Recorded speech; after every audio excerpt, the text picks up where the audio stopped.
And today what we want you to do is we want you to calm down, simmer down, folks. Take a moment.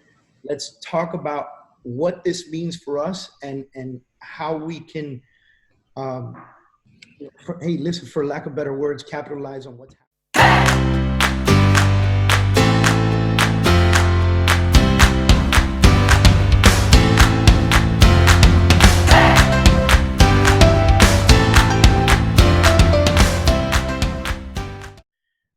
Everybody, thanks for joining us today. It is Wednesday, March 18th, 10:04 a.m., and we are in a different world today. So I think this is that one thing that happens to every generation that you never forget, right? This is ours, I guess. My name is David Kurz. I am a coach with Enterprise Coaching, and I am the team leader of the Kurz team at eXp Realty, and I appreciate everybody joining me today. Let me introduce some very, very awesome people.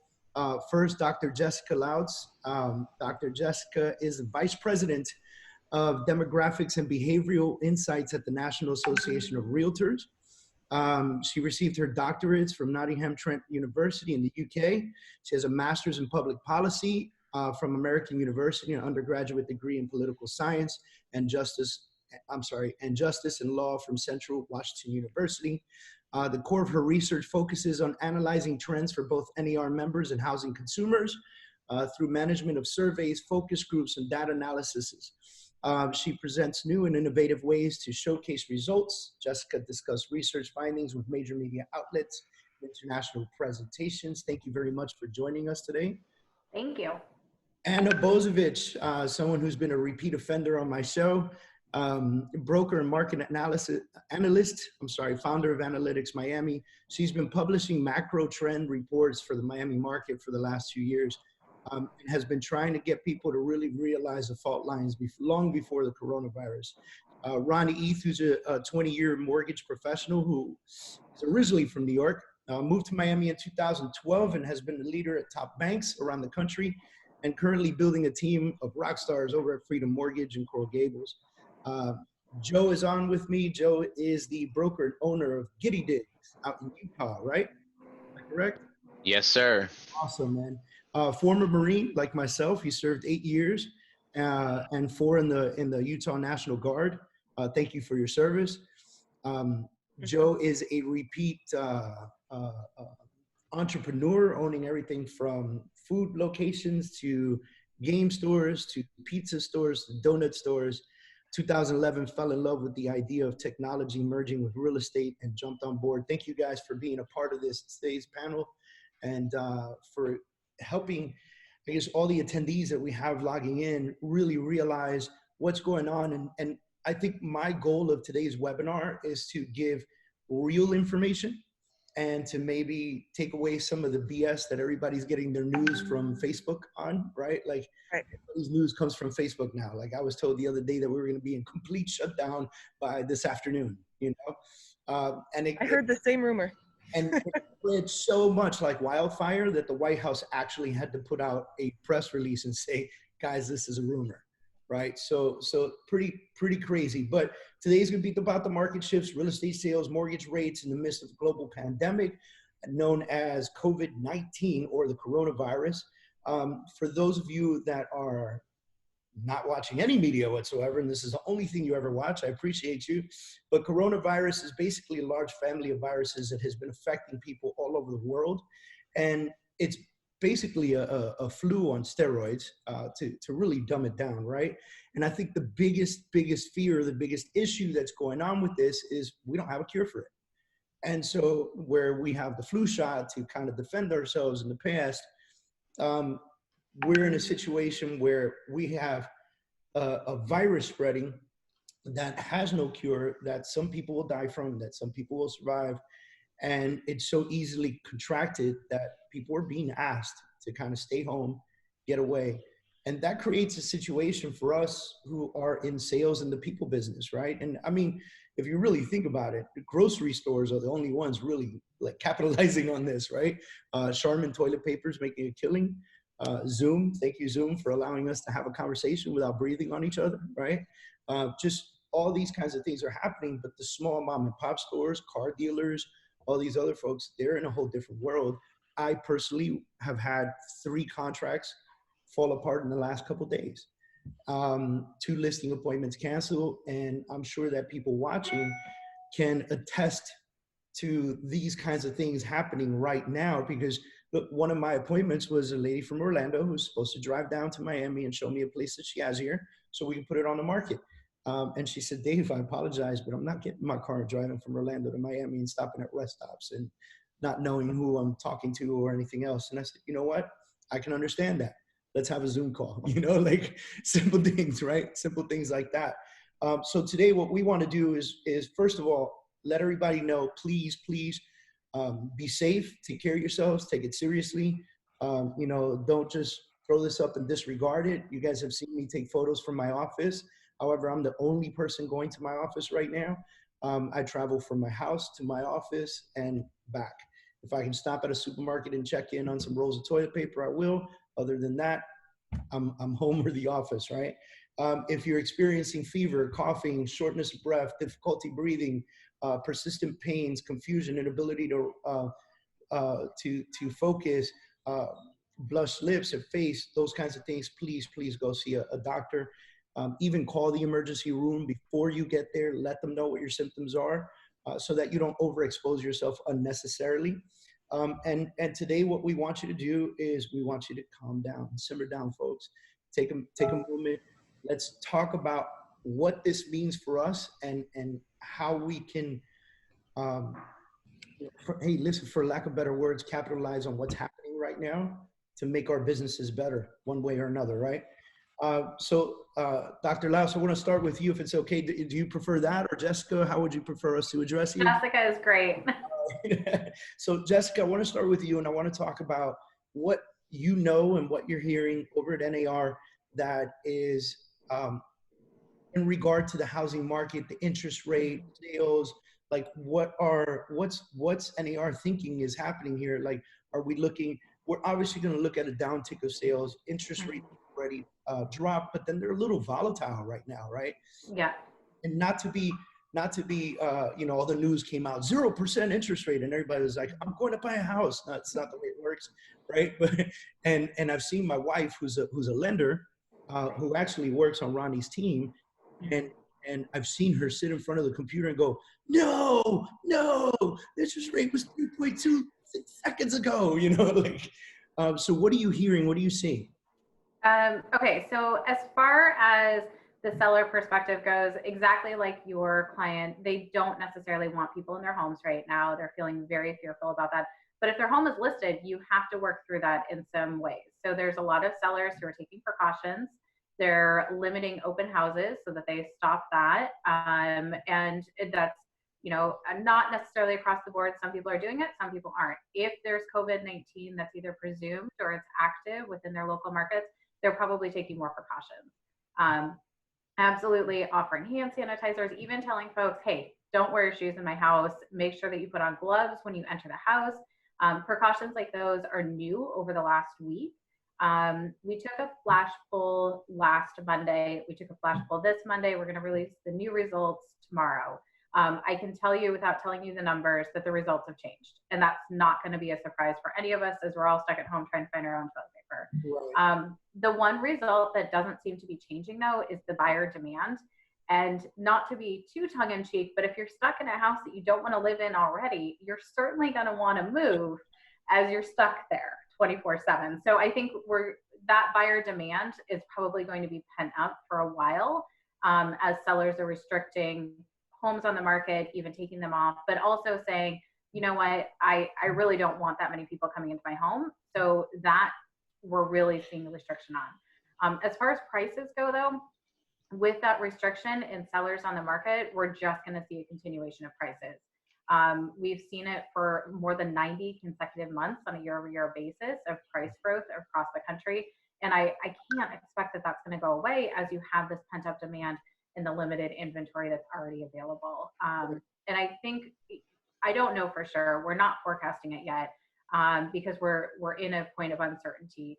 But as far as home building goes, I can't imagine that people can get out there and start building homes and be within places like Home Depots and Lowe's, and getting building supplies if we're trying to reduce the amount of time that we're out and about. So I would imagine that we're going to have a ripple effect into the home building industry. And it's funny that you mentioned that, because I drive, and from my office to my house is probably about 30-40 minute ride. A little less now because there's no school traffic, but the two places that I see very, very, very packed all the time are Home Depot, believe it or not, and any supermarket type place, like you have Publix, Winn-Dixie, Target, Walmart. Those places are jam packed.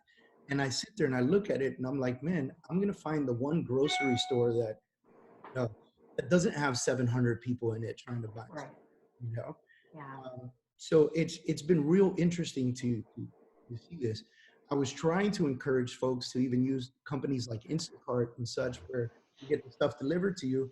But then after I suggested it, I got an Instacart to buy, and the delivery wasn't for 3 days because people don't want to go to the supermarket and go to people's houses, right? So, I mean, prices have been great, and I agree with you. Buyer demand still strong. What are you suggesting to folks out there to show buyers houses other than, wear gloves and stuff? Yeah, I think we already know that realtors are ahead of the curve as far as technology goes, and they have been consistently. So use the tech tools that you've always been using. What you would use for a buyer who perhaps is a vacation or a remote buyer who's relocating to your area, use those tech tools that you already have on hand. Make sure that you are keeping in touch with clients. Make sure that you're keeping in touch with your sellers and reassuring them that you're taking those precautions for them and their families. And I think that buyer demand, again, is just not going to go anywhere. So cultivating those buyers and taking the time to cultivate them right now and keeping in touch with them, I think is always a good idea. That's awesome. Ronnie, talk to me about interest rates right now. What are you guys seeing over the last few days? You guys are in, you're in the system all the time. I mean, I see my wife is literally in front of the computer from like 10 a.m. to midnight last night, actually. Here's some everybody's like, refi or, pre-approve me. What's up? So what are you seeing happening with the interest rates right now? And I've got some follow-up questions to that, but. So a couple of things. Actually did one of my mortgage minutes about this the other day. Banks, right? So the big box lenders, so Citibank, Chase, Wells Fargo, Bank of America, their rates are through the roof right now. Why? Right? When we have the prime rates down to 0 and most lenders are advertising rates, in the mid 3s, why are the big box lenders rates so high? They're a full point above just solely mortgage lenders because they just don't have the manpower. Not only do they not have the manpower, but with their capital reserves, they have to be careful how many loans that they take on because they need to have their capital reserves eligible to lend out for other products. Now, what the government did the other day, they kind of waived all the capital reserve requirements, but despite that, they just don't have the capacity to process these refinance loans. So that's one thing that we've seen. We've seen mortgage lenders, correspondent lenders, and mortgage bankers like a Freedom Mortgage have kept their rates really low. They've kept the same pricing model. And interestingly enough, government loans, so FHA and VA and USDA loans, their rates are really high. And we think it's because the government's trying to keep as much of those funds, even though the government doesn't fund those loans, they're still backed by that. I think they're trying to really limit the amount of flow that's going into the government products. Can you say that would be like a holdback to stay away from what happened to us in 2018? Yeah, I think it's part of that, and just part of they don't want to take on too much debt all at once when they're taking on all this other debt. They're taking $1 billion in other debt, or I don't know what the number is, $1 trillion. A couple people write in, say good morning from Spain, so forth and so on. You guys stay safe out there. 83 billion in loans since March 1st with rate locks. That's somebody just wrote that, George Colonna. Yeah. At our company alone, we had just on Monday alone, we had $1.5 billion, and we're the 4th largest mortgage lender in the country, but we had $1.5 billion in one day. Wow, that's crazy. Now, I know a lot of people are looking to refinance because, 4 years ago or 3 years ago, even they got a loan at 4.5, 4.6, whatever it was. Now they're looking at refi rates. I mean, the other day I heard somebody say 2.8 because the person had super credit, right, on a refi. Are you suggesting refis right now? And are you suggesting even, I heard somebody say this, that a refi cash out would be one of the smartest things to do right now, because not only will you reduce your monthly payment, but you would also be able to tuck away some cash, God forbid this lasts for the next 6 to 8 months, right? Yeah. So I have, I think that you have to make, especially in times like this, you have to make very smart, prudent financial decisions. What I'm suggesting most of my clients do is try to reduce their term. So keep their payment the same, but reduce your term, which, people are going from, they have 25, 27 years left. They're going down to 15 years and their payments are staying the same. So they're saving a tremendous amount of equity. They're owning the house in a quicker period of time. As far as accessing your or leveraging your equity, I tell people to be very careful doing this. Don't forget, I lived through, I went from being a millionaire to being, dead broke in a period of 24 hours back in 2008. So I tell people to be very careful what you're doing in terms of leveraging your equity. If you're going to leverage your equity, don't just leverage it and go out and buy a couple of Harleys. Who you telling? If you leverage your equity, have a very distinct plan with that. As a licensed mortgage loan originator, I can't say leverage your equity, go out and invest in the stock market. Right. That's not. Yeah. But if you have a plan, consult your financial advisor, consult your accountant. If you have a plan of something to do with your equity that you're going to leverage and put in the bank, make sure it's a very well thought out, smart plan. But to your point, people right now, they can leverage their equity, maybe take out $100,000 in equity if they bought the house, more than a couple of years ago, and their payment will not go up, which is incredible. That's crazy. And Jessica, for a follow-up with that, are we afraid that now, because so many people are doing these refi cash outs, that they'll be holding their properties longer because prices are not going to jump up enough for them to sell right away? Yeah, and that's something that we've really been grappling with for a number of years now. Tenure in home used to be 6 to 7 years, and now it's ballooned to 10 years. And the expectation of first-time homebuyers when they buy a home is they used to think, I'm going to live here for 5 years. Now they're saying, I'm going to live here for 10. For older buyers who are near retirement age, they're saying 20 years, even this is my forever home, I'm never leaving. And that's starting like younger boomers and on. So this is something that we're really seeing, that people are staying in their homes for a longer period of time. And even on the latest flash survey, people took their homes off the market and said, nope, with the coronavirus, I'm actually just going to refi. Rates are low right now, and I'm going to take it off. So that's really going to hurt supply. Right. So that's going to affect our market. Anna, you've already been seeing our market shift in Miami, and your specialty is really truly understanding Miami's market. How are you seeing this affecting it even further? Right. So the Miami market has had a transaction volume drop since 2013, which predates all of this, especially in the condo space. And for single family homes, that applies past around $600,000, $700,000. So all of the destination money required parts of the market have been dropping since 2013. So anything requiring destination money is the drop there will only accelerate because people are not coming, simply put. No one's traveling. Right. Yeah, simply put. We relied on outside capital to drive those market segments, and that's done. That's completely done. Anyone who thinks otherwise, I'm sorry, the EU just closed borders for 30 days yesterday. So that's the restriction of people. And then on top of that, people are getting financially wiped out in Europe and other places far, far worse than here. And they're getting wiped out here too. So it's a decrease in mobility of people. It's a decrease in mobility of capital and availability of capital. So anything that's not necessary will not be purchased. So I think that people will be staying as a trend increasingly. So I think that people will be staying in their homes much longer. And, for instance, the boomers were so overexposed in the market as an age group, given they had such high risk given their ages. And you're seeing retirements wiped out, 401ks wiped out. This market could easily go 65% down from highs. So it's a generational shift. People are going to be more frugal. It's a big shift. So what do I see here? I see here in the in the market requiring destination money is just going to hasten the decline, and people were in denial about this. We had stuff listed at 2013 prices before Corona with no takers, with no bids. So where's it going to go? Of course it's going to keep going down. This is obvious. You had million plus. Miami had a 200% increase in supply and a 20% about drop in volume since 2013. Like, where's it going to go? It's toast. I mean, obviously. For in-place demand, stuff that people actually need to live in, that there's a floor there. You have real demand. People have to live somewhere. So the housing stock that's accessible to local price points, the local working population, that's going to be better.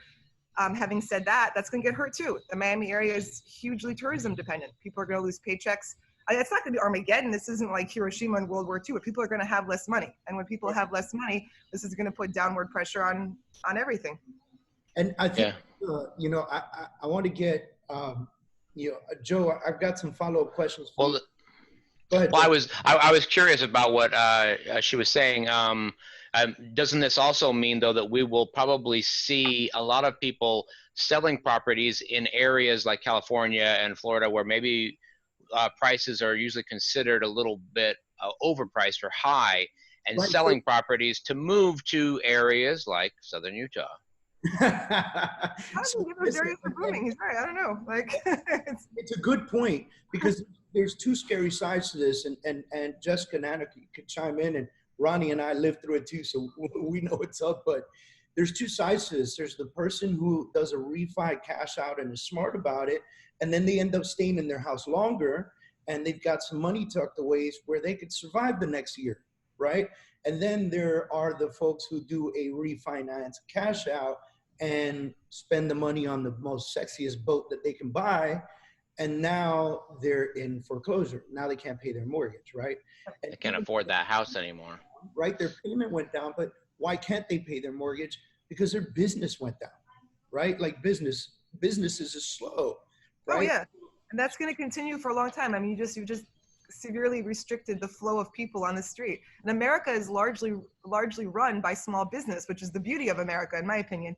But small businesses are going to be enormously affected. This is the disruptions for this are many, many months, guys. This is not a few weeks. This is not going back to business as usual in a few weeks. And something that I tell everyone, like, I'm a big believer in the 90-day rule, right? So yeah, absolutely. Yeah. Whatever, if you get on the phone today and you lead generate like a mad dog, and you're going to see that pay out over the next 90 days. But there's the reverse effect too. Even if we found a cure for COVID-19 today, and they flew over planes all over the United States and just sprayed the entire country and everyone was saved, for the next 90 days to 100 days, we're going to see all the effects of this, you know? People trying to catch back up, people trying to keep their businesses afloat. 1,000,000%. And guys, there's no there's no on button. Right, people's fears settling in. Yes. And even after they get the shot, they go, you know what? I'm still not going to go outside for 14 days just in case, right? Exactly. So what are you seeing up in Utah? Talk to us about your market, because you know we know Miami well, but I don't know your area. Talk to us about that. Yeah, so here in Southern Utah, I would say 2/3 of our buyers are coming from California. So they're cashing out of the equity in their homes in California and moving to Southern Utah because the climate's very similar here. And then we also see a lot of people coming from Northern Utah and Idaho area to get out of the cold weather to move here to St. George. Okay. And how are the effects of the coronavirus and COVID in your areas? Are you, like, our streets went from bustling Miami streets, and I'm sure Jessica could probably, you know, DC streets are always packed, and now they're borderline ghost towns. Yeah, so we're very similar. You know, people are raiding Costco for toilet paper, and we've closed all the schools here, so there's no school.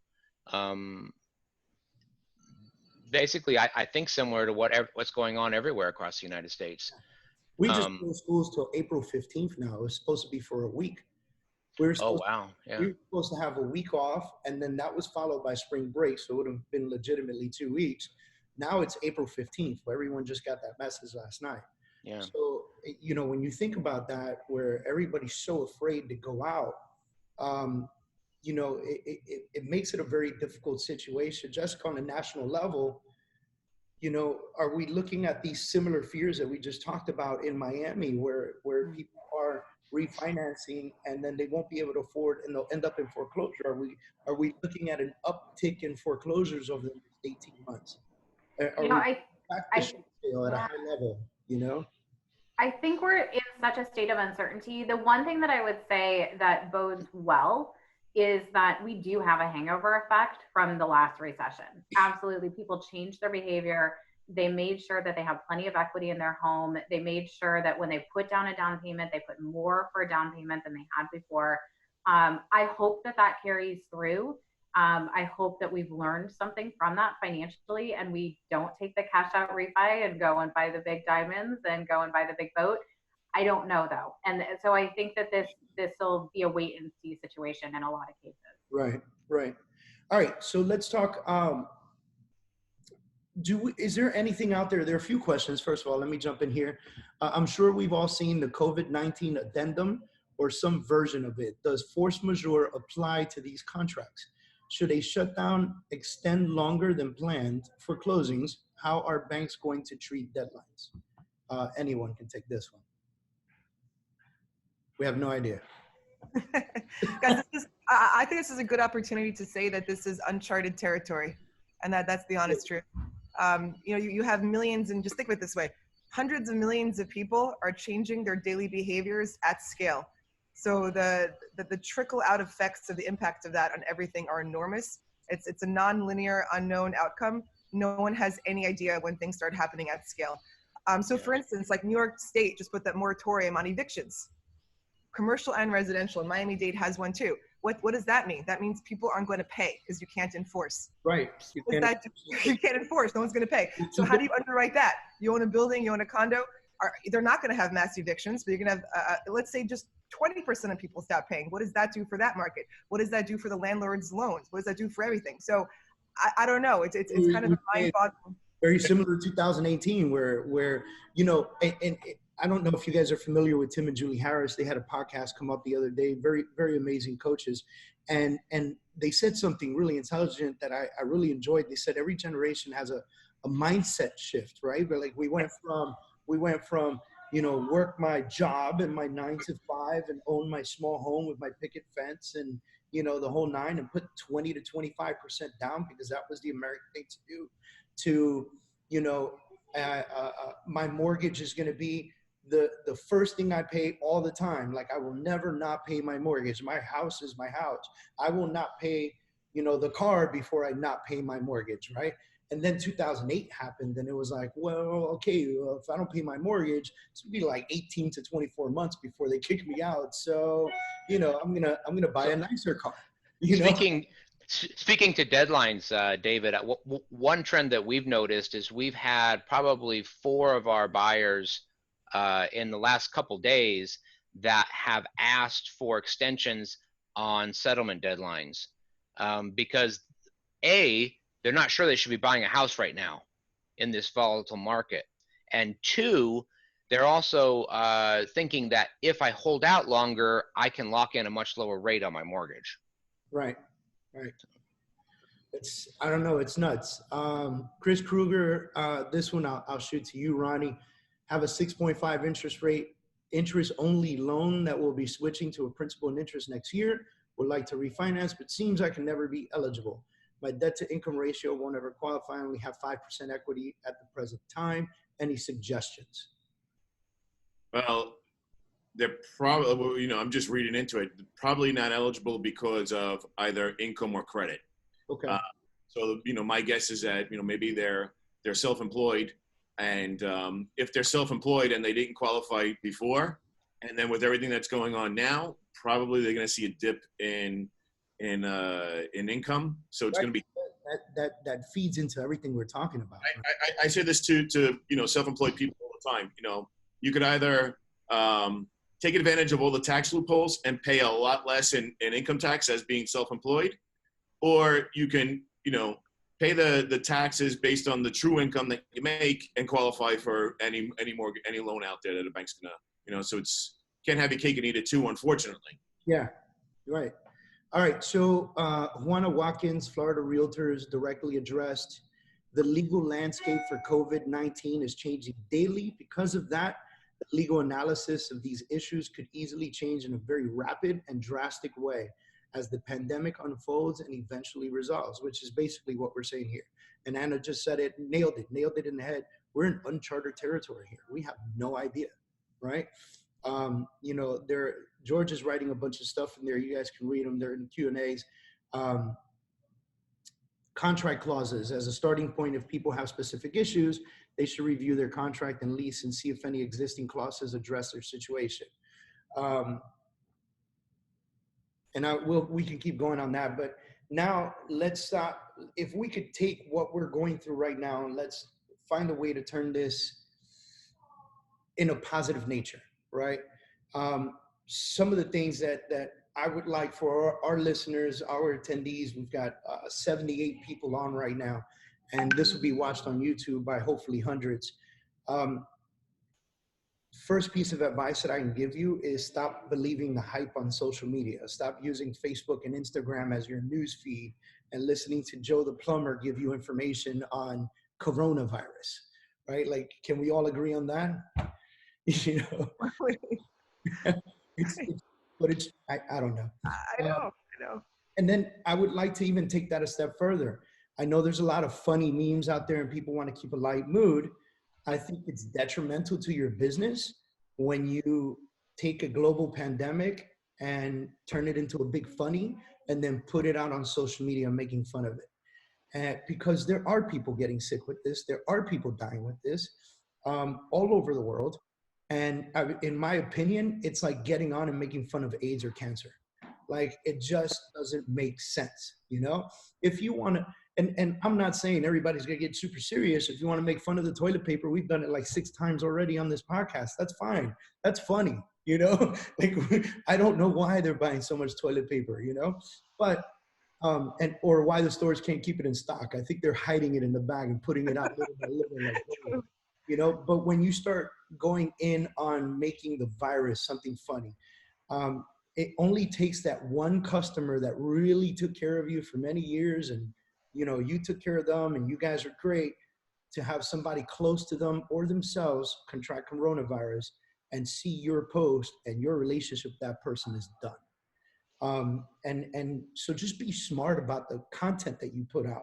Turn it into becoming a leader in your community, maybe offering assistance, educating consumers and coworkers about the virus and the changes, but from real sources like NAR.com, like Florida Realtors, like, you know, Anna puts out an analytics, like, you know, Anna did her research. Like, these are the things that you can— CDC. Yeah, the CDC. That's, you know, stay away from the news channels and all this other stuff, and from Joe the Plumber. Like, please, you know, and share good information. Stay healthy, restrict your interaction, wash hands often, all that good stuff that we've been saying. And it's funny because I was talking to my wife the other day and I said, you know, the biggest advice that they're giving us is to wash our hands often for 20 seconds at a time. And I was like, shouldn't we be doing that on a normal, right? Like, isn't that normality? Like, you know, use the bathroom, wash your hands. You're going to eat something, wash your hands before and after. Like, just, you know, maybe this will help the world get healthier over time, I guess. Help your customers by having less showings. So Jessica and I spoke about this just a minute ago. You know, have less showings and be more proactive. What do I mean by that? Focus on getting listings, because listings are going to be very powerful right now. There's going to be a lot of expired listings and a lot of canceled listings hitting the market. If you can come forward with a way to sell a home without exposing them so much, then you're going to be in good shape. And what I mean by this and being proactive is get into a habit, which you should have this habit already. But if you have the listing and somebody says, hey, I have a buyer that would like to see the house, get into the habit of saying, I'm going to need you to send me information, pre-approval, proof of funds. I need to know that this person is 100% qualified, that this is the type of house that they're looking for. Here are the positives and negatives. Please confirm all this information. Let me know if you still want to see it.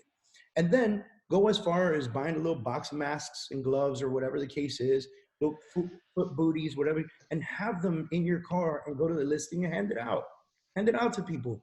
Remember, not only are you protecting your clients, but you're protecting yourself too, because whatever you contract out and about you're going to bring it back home. So think about that at a high level. Use Zoom, FaceTime, WhatsApp video. Like there's so many great methods for us to be out and about helping our clients. If there's a property that you want to show to a client, the client's afraid to go out, Zoom. If there's a listing appointment, the client doesn't want to meet you in person at this very moment, Zoom. Like so many great opportunities. We have several buyers here that are looking for the exact same house. So this week we're going out and we're going to do a home tour, and we're going to go out and live feed from 5 or 6 different vacant homes. That's great. That's one of the smartest things you can do. It's a vacant home. You're not exposing your agents to anything crazy. They go in, they do a live feed, they show it off to their clientele, they send video out to people and let them know. But if you remain active, just like in 2008, and those of us that were around for that can attest to this, those who worked through the crash and put in the work came out the other side winning at really high levels, right? I remember asking one of the top producers in an interview with her, I think in 2014 or 13, I can't remember. And I said to her, how did you stay in business? And she said, I did whatever I had to do to keep my face on bus benches. That was her legitimate answer to me, right? I did whatever I had to do to keep my face on bus benches so people would trust me and know that we were out there helping with the REOs, helping with the short sales, referring and recommending folks that could help them in mitigations or attorneys or whatever the case was, and it just kept her in business throughout the entire time. And she came out the other side a super duper producer, right? You have companies like J&J here in Miami who are offering business and home decontamination and sanitation services. Like if you have a vacant listing or something like that, or you have an office that you're going to have a ghost crew at, maybe that's something to think about, real estate market right now. Jessica, right, we talk about destination money in Miami, and Anna and I are very accustomed to having conversations about people coming here to buy. But on a national level, with the UK shutting down, and I just heard flights in and out of Puerto Rico are done, are we looking at, and none of us are going to know the answer if Trump's going to go on TV and say, guys, we have to shut down airports in our country. What does that do for our market at a national level? Yeah, I mean, I think that you're spot on that international buyers are likely to go down this year. They've already went down last year, in all honesty. The Chinese market is the strongest market coming into the US. And so if the Chinese buyers are unable to travel, then you're probably not going to see them here. It's very unlikely that they're going to take a virtual tour and not go through the home themselves. It does happen, absolutely, but traditionally people do want to see the home that they're purchasing. You could see investors pulling out of the stock market though and trying to invest in real estate because they may say that this is a more secure place, even with renters in there. They may say that this is a better place for me to put my money right now. But I think that both of those factors are yet to be seen. That's really interesting. So for realtors out there that are trying to stay in business through all this, be a good idea to go after some investors. Absolutely. I think that market right now is probably a good one to look at. International buyers, though, likely to go down this year. Yeah. Anna, you had something on that? Yeah, on the investor point, I agree 100%. And I think that this will be, especially Miami, which got so disconnected from reality, return to value. Anyone who has any money in a time of uncertainty is going to expect a value when they buy something, and 100%, whether it's residential or commercial. And so I think that in our industry, being able to communicate real value is going to be the way to go moving forward. A lot of the illusion stuff that was going on here, like those days are done. So anyone with money in an uncertainty who is an investor is going to want real value communicated clearly. And I think there's opportunity in that because people are going to look for safe places to put money. It's 100% true. So if you can show someone and give them security that whatever they're buying is a good, safe investment, they will put money into it. So I think that's a strategy moving forward, especially as asset prices come down. I mean, real estate is not a blip on the screen. It doesn't go to zero. It costs something to build a building. There's materials, there's labor, there's all this stuff. And so in any financial crash, people make fortunes at the bottom by buying real estate well below replacement cost. And that's where the opportunities are going to be. Daniel wrote, if organizations like FMI take action now, do you think this will help maintain the market, at least in the United States? Anybody got an answer for that? It's a tough one. Again, uncharted territories, right? All right, so let's give some tips out, guys. I mean, let's dig in. One of the tips that I want to give everybody is to over communicate. I think over communicating with your clients and letting them know, A, what's happening in the world through social media or whatever, not getting all gloom and doom, but giving solid advice, right? And picking up the phone. Listen, you're home. You have nothing better to do than call everybody on your phone and say, hey, how are you and your family doing? Is there anything that I can do to help, right? Because you don't know what position some folks are in, right? And furthermore, typically, if those people know you as a realtor, they're going to ask you what's happening in the market. You don't even have to tell them what's happening. They're going to ask you, hey, so what's going on? How are you doing? What's happening in the market, right? So I always tell people, get on the phone more often, get nasty with over communication, like just get super crazy with it. Jessica, if you had to give everybody out there one great solid tip, what would it be? Buyers are going to be trapped in their homes and want to buy. The demand is going to be there. For sellers who took their home off the market temporarily, suggest that they look for ways to fix up their home. They're at home. Their kids are at home. A new art project could be painting that bathroom or fixing things. Maybe that's wood shop. So put the kids to work. Look for ways to fix up that home to sell. Awesome. Awesome. Ronnie? Ronnie? Unmute myself. I think that the number one tip, first and foremost, is take care of yourselves and your families, because if you're not healthy, you're of no use to anybody else. I would definitely say in this time, if you own a home, contact somebody like myself or like Jennifer, David, and just do a mortgage evaluation and see if it makes sense with the low rates to refinance. If you rent right now, and you want to know about home ownership, as rates, you can buy what could have cost $1,000 a month 2 weeks ago, now is only going to cost about $700 a month. So some people might be able to buy a house right now and not even realize it. So if you currently rent, contact somebody like myself or somebody like Jennifer, and we can definitely give you a free consultation on what it takes to buy a house and what some of the costs would be and what your monthly payments would be. And also, if there's maybe some stumbling blocks that you've had, like the gentleman before who wasn't able to refinance, maybe to try and really take a step back. This is going to be a huge reset for everything. I think there's going to be a reset. People that missed out on the last buying opportunity, there's going to be a chance for them, if the market dips a little bit, to get back in and buy. But I think it's going to be a real wake-up call to a lot of people who've just been renting, that now that rates are low and maybe prices reset a little bit, it's going to be a good time to buy. Awesome. Awesome. Joe, bring us some info from Utah. So I'm actually going to point this at real estate agents, and that is, this is a shift. So look for opportunities. People are going to be buying, they're going to be selling. It's going to be a little bit different.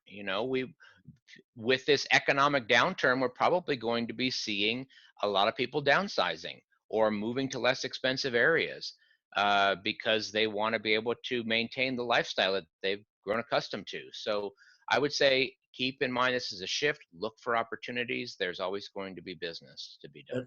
That's awesome. That's actually one of my notes. People are going to pump the brakes. So make sure you're working on getting more sellers and shifting with the market. Don't wait for people to tell you what to do. Start working and shifting on your own. Figure it out.